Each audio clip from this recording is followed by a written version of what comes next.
Welcome to Talking Europe here on France 24. Thank you for joining us in a week where Europe is reeling from the surprise announcement of negotiations between the United States and Russia in the absence of Ukraine and the Europeans. For a roundup of these developments, we have the pleasure of being at the European Council with its president, whose job it is to get the 27 member states to agree on all the issues, including the most urgent ones. Antonia Costa, hello. Thank you for this exclusive interview. You've been president since the 1st of December. Let me remind our viewers that you have had a very atypical career. You were born in Goa, India. You were elected in Portugal successively as a minister, then as an MEP, vice president of the European Parliament, mayor of Lisbon, and prime minister between 2015 and 2024. You were a socialist in a left bloc alliance where you showed a capacity for finding compromise. This experience is useful for your current position in the EU Council, especially considering the very serious challenges we now face. Some days ago, we saw surprise negotiations between the US and Russia on peace in Ukraine, but without the Ukrainians or the Europeans. What are we to make of this tête-à-tête from which we're excluded? Hello, and thank you for the invitation. In fact, there are no negotiations as yet. There have been bilateral conversations between the United States and Russia.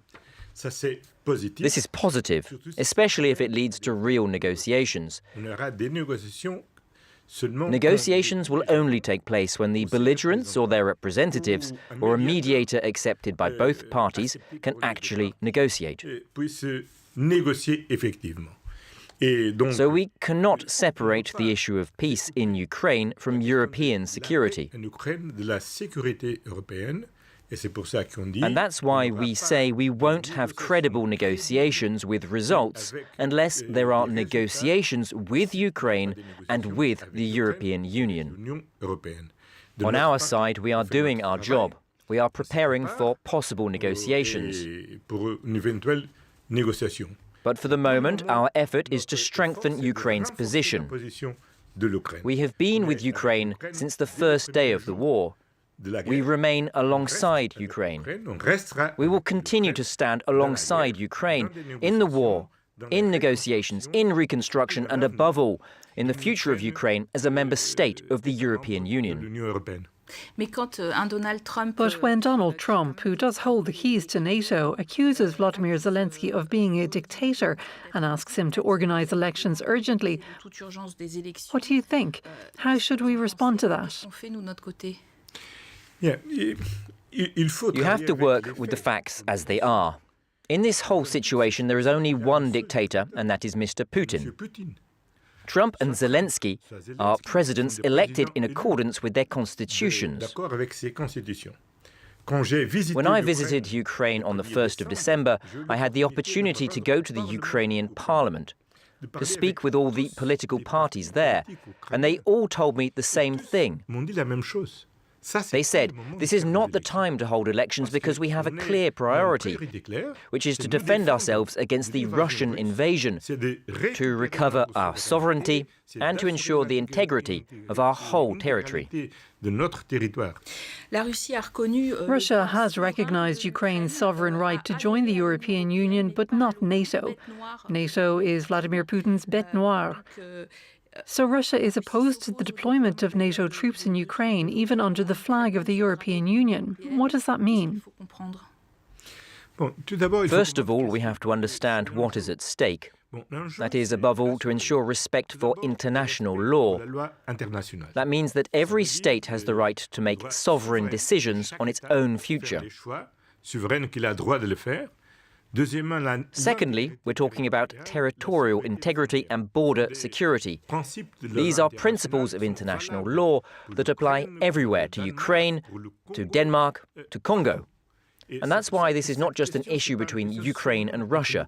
It's a question for the entire international community.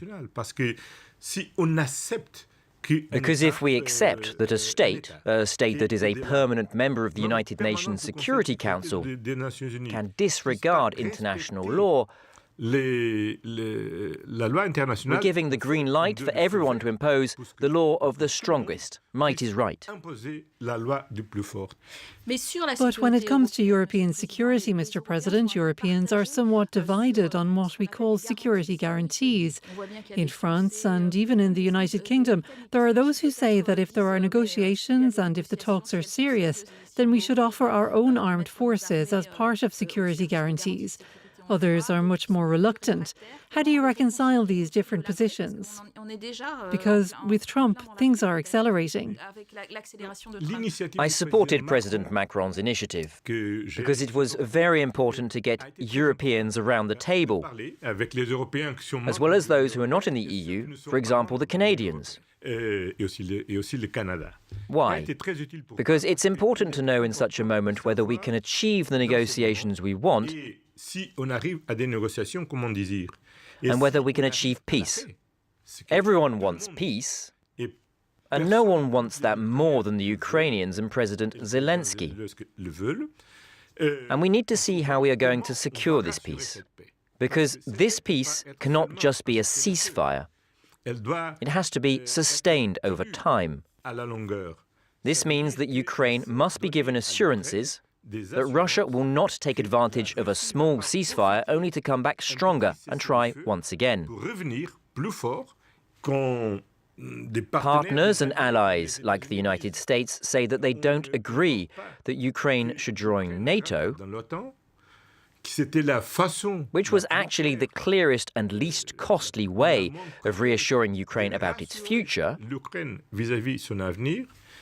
Well, we need to find alternatives.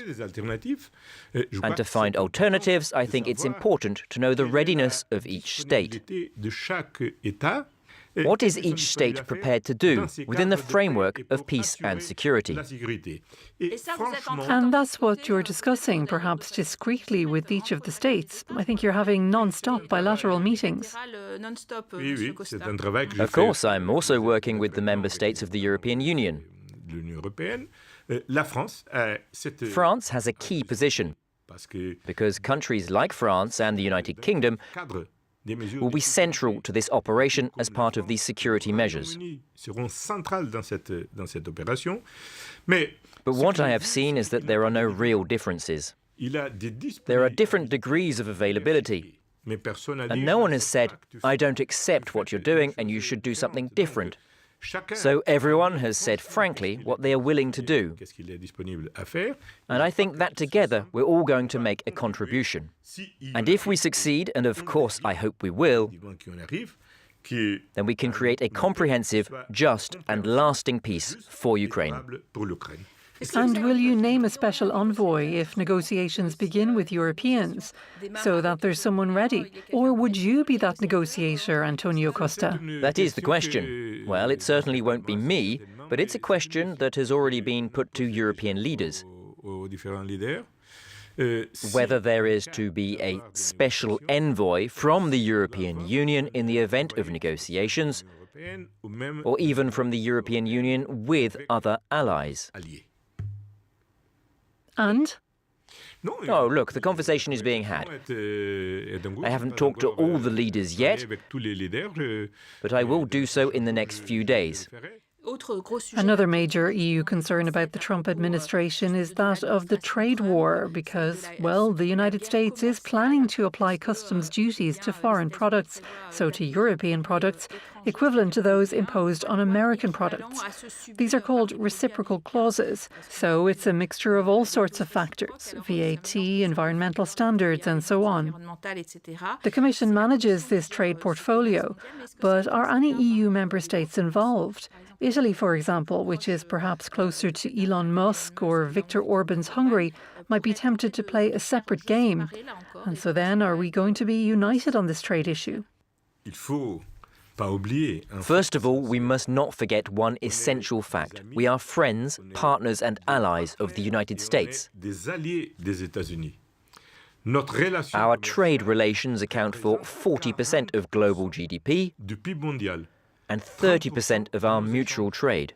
So when we talk about trade relations between our two sides, We are talking about something that is very serious for the entire global economy.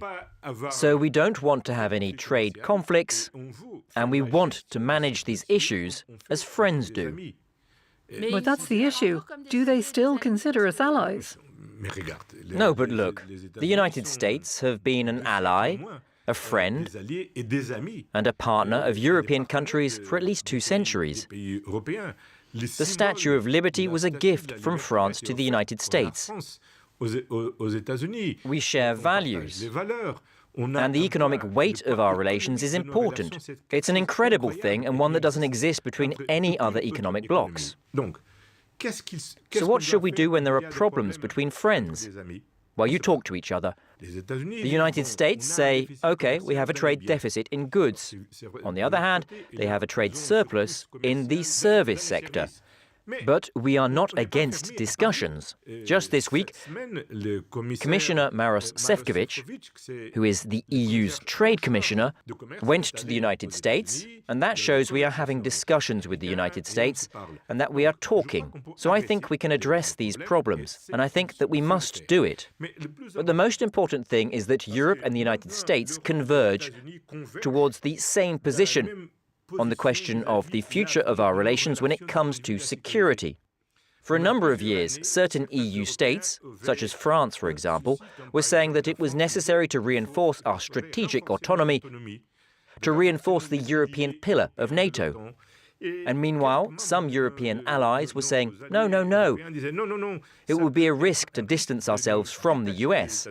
Well, now it's the United States that is asking us to take more and more responsibility, and in fact, what they are asking us to do is what we already agreed upon. We decided to do it in March 2022 in Versailles. So there is a position of convergence. But to be able to take on those greater responsibilities, we must of course reinforce our economy. That is why we say that security and European economic competitiveness go hand in hand. Because only a strong and prosperous economy can enable a greater effort to support our defense sector and our security. Thank you, Antonio Costa, President of the European Council. And thanks to our viewers for watching. We'll continue the show from the European Parliament with a debate on Ukraine. C'est tout de suite le débat.